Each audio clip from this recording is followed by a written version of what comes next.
Well, thank you very much indeed, Alec. I think it takes quite a lot to upstage Martin Wolf and the rest of the FT team, but I think David has done that with that wonderful, wonderful cartoon that makes finance fun, even on a sunny Saturday afternoon. But we're here to talk about some of the lessons that we have or have not learned in the last 10 years since the credit crisis. 10 years ago, almost to this day, I was sitting in a state of confusion, panic, curiosity, trying to work out what was going on, learning the word shadow banking for the first time. That did not exist before 2007. And learning just how little most of the supposed experts knew about how the financial system did or did not work. Now we're sitting 10 years later, and I'm curious, first of all, to ask the audience what you think about what's going on, and then have a discussion about what we do or do not think is happening today in the world of finance, and the degree to which we have learnt the lessons or not. But first of all, I'm going to ask for a quick show of hands. Most of you look old enough to remember 10 years ago pretty well. Who here today thinks that the financial system now is safer than it was 10 years ago? Okay, well, a clear majority. And who thinks that the financial system today is healthy? Wow, okay. Or either you're all asleep, or no one here in the audience is a banker, or both. So we think that the financial system is safer, but we're not necessarily very pleased with how it actually looks. Martin, you have spent the last few years warning about the follies of finance. When you look back at the last 10 years, to what degree do you think people have learnt the right lessons from the crisis, and what needs to happen? The trouble is with this question is, where does one start? I thought that the reaction of the audience was completely sensible.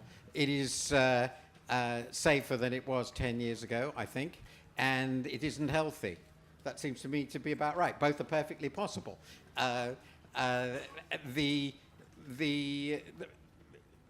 lesson one is we never agree on what the lessons are. So it's an interesting fact that I think the debate on what happened, why it happened, despite David's magnificent cartoon, what happened, why it happened, and so forth, is as lively and vicious among professionals and the public at large as it was 10 years ago. So we don't agree on what happened. So, but I will put on forward to point two what I think we have learned and we haven't learned. First, we've learnt that the capitalist financial system is as able to implode now as it has ever been, which is forever. And it will continue. So we will have more financial crises. That's absolutely crucial as long as we have a financial system which is at all like the one we have. And that's what we've ended up with. So we will have more financial crises. The third thing I think we have learnt is we can, to some degree, de-risk the system. And there are consequences of de-risking the system. It means tighter regulation. It means higher capital requirements. It means discouraging the financial sector from taking certain sorts of risks. And that has an impact on growth. And so we have to accept, I think, there's a certain trade-off. And we're very unhappy about that trade-off. And that's part of the debate that's going on in the US at the moment, because basically the Trump administration has come in, amusingly, given the anger about the financial crisis, basically saying, you know, we really like to run the risk of another one. Let's get rid of all that regulation stuff and get going. So that's, I think, a very interesting lesson. The risks, we can reduce the risks. It has consequences. The final thing, I just go on forever. The final thing that I think we haven't done at all is ask ourselves, and this is what I was trying to do in the book I wrote about it, to ask some sort of fairly deep questions about how the whole macroeconomic balance of our economies interact with the financial system and what we can do to improve that relationship. And the consequences of not asking this, and I think this probably fits in with what Marion will want to say, so I'm sort of leading her into it, is that we have relied to a very large extent on monetary policy, not any other macro tool, to drive the financial system, focusing here mostly on asset markets, to drive spending, which is ultimately what policy has been about even before the crisis, to drive spending. And that leads to lots of social consequences we don't really like. But the alternative is to use fiscal policy, which we don't seem to want to do, to use global macroeconomic policy dealing with fundamental imbalances in the world economy. We don't really want to do anything about that. And the alternative is large-scale redistribution of income. And we don't want to do that either. So we've ended up back essentially where we were before the crisis, and this will be my last lesson, using the financial system as the lever, the vehicle for getting growth in spending going, and that has consequences again. Probably one of the consequences will be that at some point, I don't think it's tomorrow, we'll have another financial crisis. Well, true to form, that was not entirely optimistic. Essentially, what you're saying is we have a choice between safer finance and slow growth, or faster growth and riskier finance, and that we're using monetary policy, which has some pretty undesirable side effects, to boost growth, and the only justification is that the other options are probably even worse, with even bigger side effects. They're all dire. Okay, all of our options are dire, as said by Martin Wolf. Okay, Merrin, cheer us up. I can't do that. And Martin led me into exactly what I would say. He knows what I think about this, which is that the lesson that we absolutely haven't learned is if we want to recover from a crisis, we have to confront things properly. And we haven't done that exactly as Martin says. In the run-up to the financial crisis and ever since it, we have relied on monetary authorities to run our economies for us. And we can argue about the causes of the financial crisis, but I think we would all agree that monetary policy in the run-up wasn't exactly as it should have been, and Martin and I could probably argue for the rest of the day about whether monetary policy since the crisis has been appropriate, but you can't ignore the fact that democratic governments have entirely devolved the solutions to the crises to the central banks. And that's a huge mistake, because in doing so, they've caused all these the social effects that we saw on the video, in particular, the fast rise of wealth inequality, and inside that, intergenerational inequality, which I think is the real problem we're confronting at the moment. And we haven't had the political strength to put in place the fiscal and political solutions that would help us stop relying on monetary policy for so long. So that's one thing that we really haven't learned, bizarrely, that after a crisis like this, we really have to confront fiscal rather than just monetary solutions. So that's the first thing. The second thing I would say we haven't learned, which is slightly more amorphous, is that we really haven't learned that lots of things can be too big, and we have to watch very carefully where power goes and how big we let particular organizations or corporate sectors grow. And pre the financial crisis, that was obviously the financial sector. We let it get too big, we let it get too powerful, we let too much concentrate in it, and that led to all sorts of effects, some intended, some unintended. And now we see it in other sectors. I know there's been a lot of articles in the FT recently, and I've written a lot about the tech sector. It's another area that we're letting get way too big and way too powerful, and we can't yet see the implications of. So I'd say that this is another lesson that we simply don't seem to have grasped. If you let power concentrate in any one sector, things can happen after that then you are unable to control at all. Okay, so the lessons from Merrin are, one, don't give too much power to central bankers. And secondly, don't let anybody or anything get too big or too big for its boots, which of course is exactly what has happened. I mean, one of my favorite ironies of the post-crash era is that a system where you had too much concentration of risk before the crisis has ended up with even more concentration in terms of the financial sector after the crisis. But David, Can you give us any reason to be Well- optimistic? well, the thing or is, maybe a reason to laugh, well, if the not? thing is that I come from Ireland, and we did this in spectacular fashion last time. We kind of took the really dodgy elements and we amplified it, and we did it in our own style. And then we said, "Oh my God, what happened? Do we have to give all that money back?" So I mean, that was.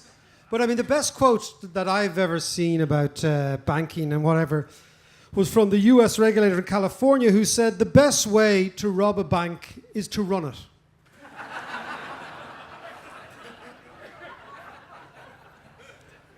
I speak as a former central banker in Ireland, but it's a former central bank anyway. We gave it away to the Germans. Banks go bad from inside out. That's the first thing you have to appreciate. I worked for UBS for years. I can see it was a big bank when I started. It's a much smaller bank now. Banks go bad from the inside out. The first myth is that, the financial crisis was caused by a rise in interest rates or by excessive exposure to subprime loan or by something in China. No, no, no. The financial crisis is caused deep inside the banks. And the second myth is that this is hard to predict. God, you have to be very clever to predict this. I can give you 4 things now in any bank that if you see happening, you should get very, very worried. It's not hard to predict. The first one is the bank grows like crazy. And it grows like crazy because it is lending, crappy lending, to assets with high nominal yields. And I say the word nominal because it's a really nice thing. It's like an aspirational thing. Okay. The third thing is it's doing all this with leverage. And the fourth thing is it doesn't have enough loss provisions. Now, all this is guaranteed to make the bank unstable. But the interesting thing, Gillian, is when I was working in the financial markets, everyone said, "Oh, Jesus, the financial markets, they're very full of very clever people, and they see all this stuff. And therefore, the share price will reflect this risk." But in actual fact, if you see those 4 things happening in a bank or a financial institution, you can guarantee, number one, that not only does the share price not go down, it goes through the roof. So the very opposite that the share price should be doing happens. The second thing is the chief executive gets very rich, which is a very important part of the equation, right? The third thing is the chief executive is asked to go to Davos. Right? That's a very important part. And the fourth thing in that is that the time bomb is ticking. And the reason all of this is evident is because what causes recessions and crashes is hyper bubbles. Right. And hyper bubbles are caused by excessive lending to crappy assets. You can see all this all the time. So have we learned anything? No, humans, the beautiful thing, like religion is based on the fact we don't learn anything. So of course we won't learn anything. Well, on that note, it seems like a great moment to turn to the FT's banking editor, who has written a magisterial piece in today's Week in FT magazine, looking at 10 years after the crisis, and also throwing it forward and saying, if you take the David McWilliams 4-part guide to spotting the next financial bubble, Patrick, where is it going to be? Okay, well... And a hint, it may begin with the letter C. I'll come on to that in one second, but I feel duty-bound to strike one single note of optimism here, because there hasn't been much so far. So, focusing very narrowly on the banks, I think it is true to say that despite a lot of banks actually being bigger than they were, as you say, Gillian, pre-crisis, and therefore the whole issue of too big to fail has become a more complex one at the very least. The regulations that were imposed on the banks globally have made their balance sheets safer than they used to be. So if you think of the Northern Rock example, I go into this a little bit in the piece that Gillian mentioned. It's quite incredible now, and I can't believe that the regulators weren't sounding alarm bells about this at the time. But Northern Rock, back before it collapsed, was funded on the basis of half of its balance sheet, so 50% of its funding was 3-month money or less. It was incredible. Every 3 months, it had to roll over half of its balance sheet. no wonder it was the first to fail. There was It's no a other bank bit like that. using a credit card to buy a house. Yeah, absolutely. That business model would not be possible today because not only because capital rules have been tightened, but funding rules have been tightened. So that's one reason to be optimistic. I think the big reason to be pessimistic is, besides all of the imperfections that still reside inside the banks, I think there are at least two big things to be worried about, interrelated. One is that the central bank policies that we've all been talking about have inflated bubbles, not just inside the banks, but potentially far more dangerously right across the system, feeding what I think will be where the next crisis occurs. It'll be a slow burn kind of pension fund crisis. So it'll manifest, we won't even notice it's happening. It'll manifest, over the next decade or so. And so the very people who were hurt 10 years ago by the crisis, namely the taxpayers, because we had to bail out the banks, will be the very same people who are the pensioners of tomorrow and will be hurt by asset price collapses in their pension. Maren knows far better than me about the way the pension market works, but this seems to me to be something that is building without control, because if you think of some of the biggest asset managers in the world, they've been growing, coming back again to David's point about breakneck growth. They're the companies that are growing like Topsy now. It's not the banks, really. UBS, as you said, is far smaller. It's actually probably far healthier than it ever was before. BlackRock, I'm sure it's a very well-run company, but it has grown incredibly fast, and it's now got $6 trillion or so under management, and there's plenty of others like it. Okay, so that's one reason to worry. You said you had a second reason to worry as well. I did. I think it begins with the letter C. It begins with the letter C, exactly. China looks in many ways like the Western world did in 2007. As Mark Carney has said, China is probably the biggest risk to the financial system now. He has let it be known that, he sees evidence in China of things that we were doing very crazily pre-2007, not least structured investment vehicles, these sieves that spread the poison around the world. The kind of off-balance sheet. Off-balance sheet investment vehicles which play into the whole leverage game that we got stuck with pre-2007.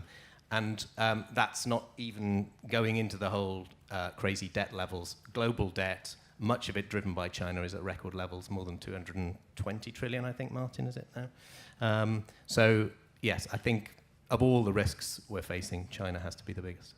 Okay, so before I turn to the audience for questions, can you each tell me one thing that you think the authorities should do to make the system a bit healthier?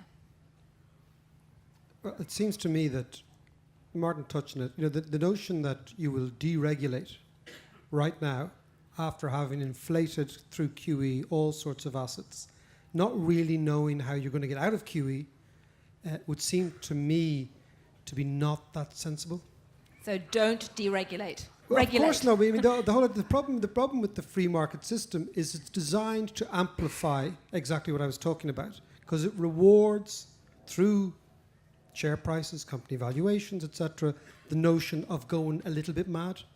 Okay, and if you have a system that rewards that, then you will typically tend to make that system a little bit more rancid if you regulate less. And it does strike me as unusual that deregulation is the solution. I mean, we've seen what happened before. I don't know if it was Einstein or Roy Keane once said that, probably Roy because he's much clever, but the definition of insanity is doing the same thing over and over again and expecting different results. He was talking about the Irish soccer team who are actually playing at 5 o'clock against Georgia. But so we've seen what happens. And so deregulation would seem to me at this stage to be quite silly. So your suggestion is, dear Donald Trump, do not deregulate. Absolutely. You can make America great in a different way. Okay. Martin, what would be your one bit of advice other than read your magisterial book? I think the one point on which we probably agree is it really would have been a good idea not to start from here, or at least not to end up here. So many of the ideas I had, which seemed to me to have been very relevant 5-6 years ago, I mean, for example, use of fiscal policy, use of going for very large public sector investment, rather coordinating the use of the central bank's balance sheet with the fiscal system, seems to me somewhat less relevant now. But it is still something that I would go for. The other thing that I have been thinking about a lot, and because we can't fix China, for example, I've written a lot about that, I think we have to ask ourselves whether it is possible to bring about significant deleveraging beyond what we've done in our economies. In the UK, I think that's really, really hard to do now. Mortgage debt is so vast, that's what you'd have to start looking at. But there are some areas where I think we could think about it. One of my colleagues has written about this. Take European public sector debt, Italy's public sector debt. It isn't bearable. It is going to cause a crisis. So just bite the bullet and reduce it. I don't think that's necessary at the moment with our public sector debt. But if we screw up Brexit enough, it might become necessary for us to do that. I think we have to think fairly seriously about deleveraging. There are only two ways of deleveraging beyond the agonizing process of paying it all down. One is we have serious inflation. And if I were running the country, I would go for inflation. And two, higher than certainly 2%, I would certainly go above that. That seems to be it. And two, we just are prepared to accept significant defaults. But the deleveraging our economies is something we should have been looking at from the beginning of the crisis, because the debt overhangs are so large, and they are still there, and they are pretty scary. Okay, so we have embrace regulation, we have embrace inflation and some defaults. That's certainly provocative. Maren. Well, interestingly, I don't entirely disagree with Martin. This is really getting scary, particularly for anyone who was here last year, in that I do agree that we are at a point where a lot of debt is absolutely unmanageable, and a managed process of some forgiveness would be no bad thing. How you start with that is very difficult. I think personally, I might even, and deep breath everyone, go with Jeremy Corbyn and start with student debt, which I think would make a huge difference. To forgiving student debt? Yeah. Okay, so Maren, but Maren is embracing Jeremy Corbyn. But hang on, wait, that's not actually the answer I was going to give before Martin started speaking, which is one that's going to make you really, really glad that I'm not a central banker. I would move quite a lot faster with normalizing monetary policy on the basis that this crisis comes anyway, these defaults come anyway. And I'm obsessed with one particular page of the Bank of England quarterly report in 2011, second quarter, page 212. If any of you got that on your iPhone, you can check it now quickly. Which has a fabulous chart, which I've written about several times, and I'm sure many of you have seen, because I'm sure you read these reports, what with it being so important. And it shows what happens. You've seen this chart, right, Martin? I know you have. It shows what happens as you introduce quantitative easing into an economy, and it shows how the Bank of England expected asset prices to rise well above GDP. So you see asset prices going up like this, and then you get to the top when QE stops, and then we have what's called an adjustment phase, where as QE is reversed and interest rates rise, asset prices go straight back down to real GDP growth levels. And it's going to happen anyway at some point. And David said earlier that one of the signs of insanity is doing something over and over again, and when it doesn't work, thinking it might work. And I think that this type of monetary policy we've been following since the crisis is something of an example of that. We think we know what will happen if we raise interest rates, but we have never in the past raised interest rates from a level like this. And we've contorted our economy so much with our policy that we really don't know now what will happen if we reverse it. So I think that we might be wise to just give it a go, get started, and think to ourselves, it can't get much worse. Okay, so embrace regulation, embrace happen inflation, anyway. embrace defaults, and Marin's saying, let's start pricking the bubble we have and see what happens, because otherwise it will get bigger. Is that fair? Fair enough, yes. Right, okay. Patrick, your suggestion for the governments of the world. It would be building on the regulatory point, because I think, as I alluded to before, the big success post-crisis was that the major leaders of the world, the G20, got together and coordinated a regulatory response, which was effective for the banks right across the world. The two things that it failed to do properly, one was to include China effectively. Yes, it was kind of included, but they were given all kinds of exceptions, so it didn't fix the Chinese banking system. And two, it was restricted to banking. So you have, without a holistic regulation across financial services, you just have a new form of shadow banking popping up across asset management, across insurance. So all the risk that was in the banking sector has moved elsewhere. And what regulators around the world have failed to do is they keep putting off tackling these non-banks. It's quite absurd. So holistic regulation would be my plea. So go after the shadow banks again. David's got another idea. Well, no, I think, everyone's saying this is a good idea, but to bring it back to that thing which we love talking about when England has a nervous breakdown, your Brexit negotiations and things. What worries me is that part and parcel of the British approach, and consequently some European countries, Netherlands, my own country, will be a race to the bottom on regulation. That, once we break free of this, we will deregulate more, we'll turn the place into the Wild West. So I think, unfortunately, while we might say it is a good idea to regulate a wee bit more, it seems to me that the big political movements are going still in the opposite direction. Absolutely. Well, I'm going to turn now for some questions. Before I do that, I want to quickly gauge your opinions again, because we've had a fascinating range of ideas, and I'm just curious to know which of these ideas you and the audience actually welcome or not. Let's start with David's idea. Who here thinks we need to have more regulation in the system today, or rather we need to fight against the trend to deregulate? Okay. All right, so David, they like your idea. Who thinks we need to be perhaps embracing some inflation to get ourselves out of the debts, to deleverage? Okay, right, again. Martin, you've also convinced them. Maybe I should add in default as well, a bit of default too. Anyone like the idea of accepting some defaults? This audience consists, I'm quite certain, of a very large number of net creditors. So I would strongly advise you against supporting default, unless you feel very generous to your children and grandchildren. Well, who would be ready to embrace default of student debts, a la Jeremy Corbyn? Again, quite a lot. Who thinks it's time to start normalizing monetary policy?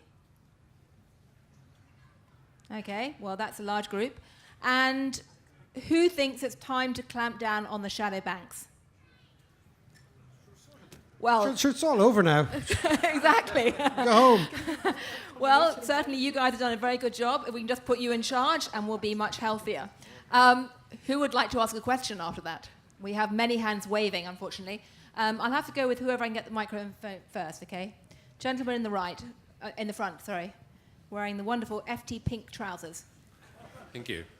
I think this is probably a question for Martin. Do we need a revised Glass-Steagall Act?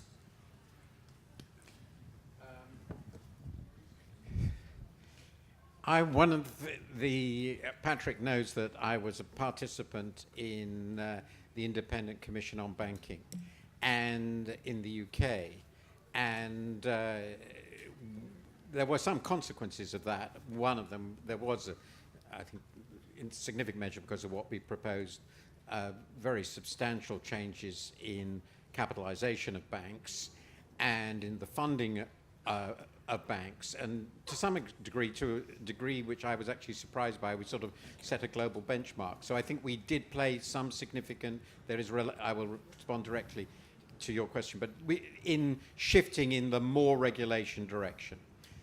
And one of the things we proposed was to separate out the balance sheets fully of the investment bank from the retail banking part of British banks. So this is, as it were,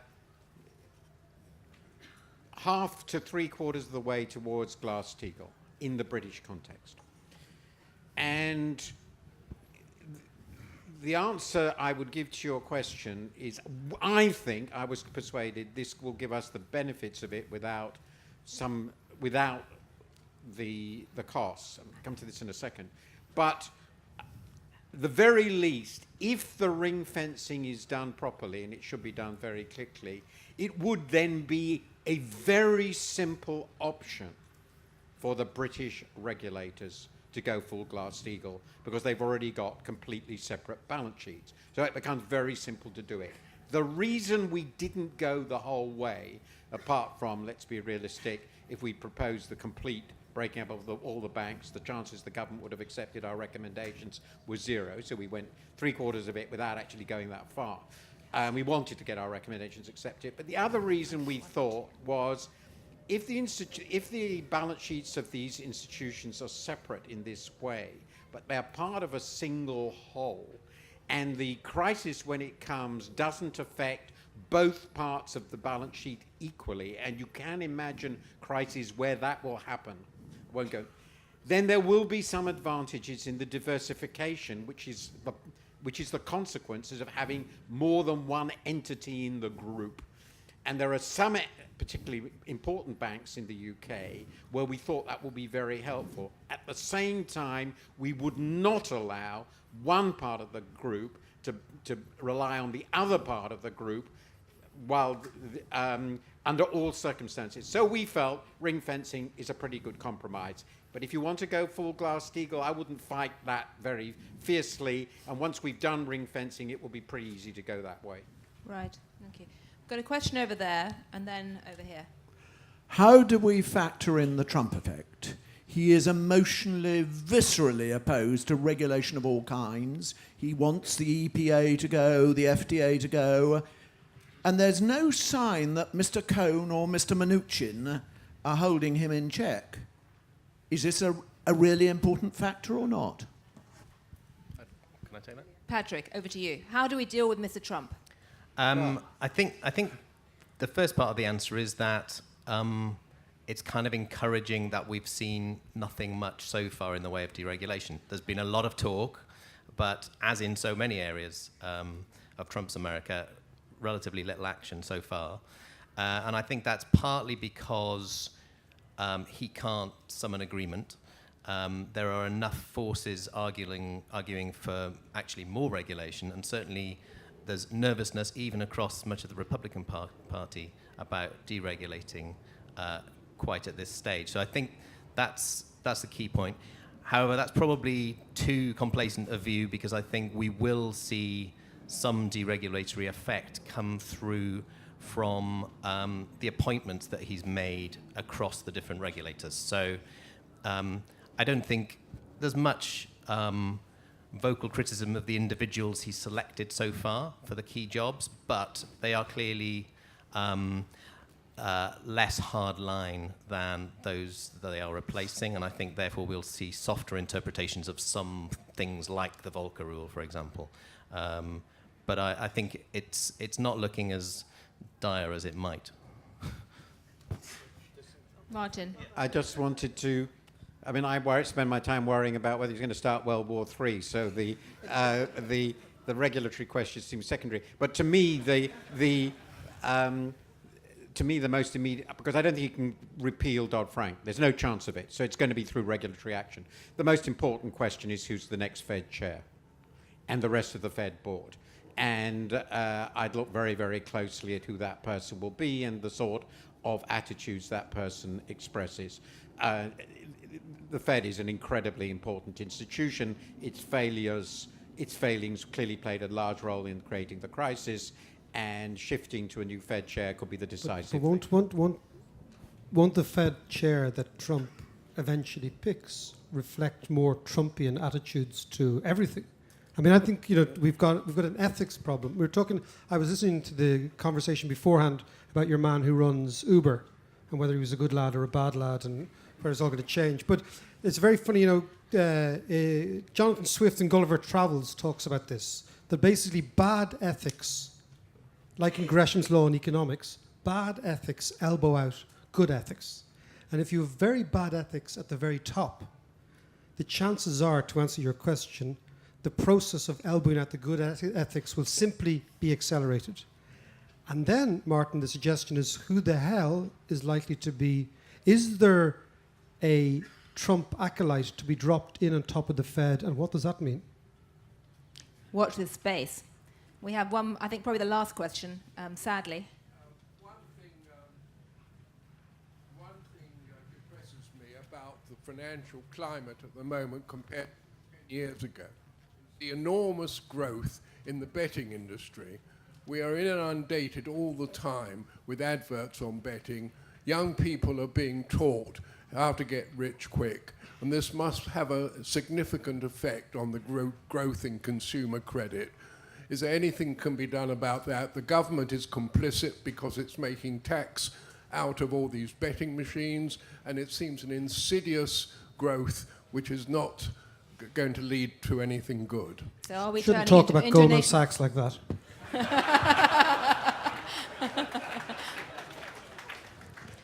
Merrin, Martin, do you have anything to say? Patrick? I don't know very much about that kind of betting, I'm pleased to say. What I worry about is not this particular betting. So I agree, is awful, and it's terrible to see people spending lots of money on these machines in betting shops and in pubs, etc.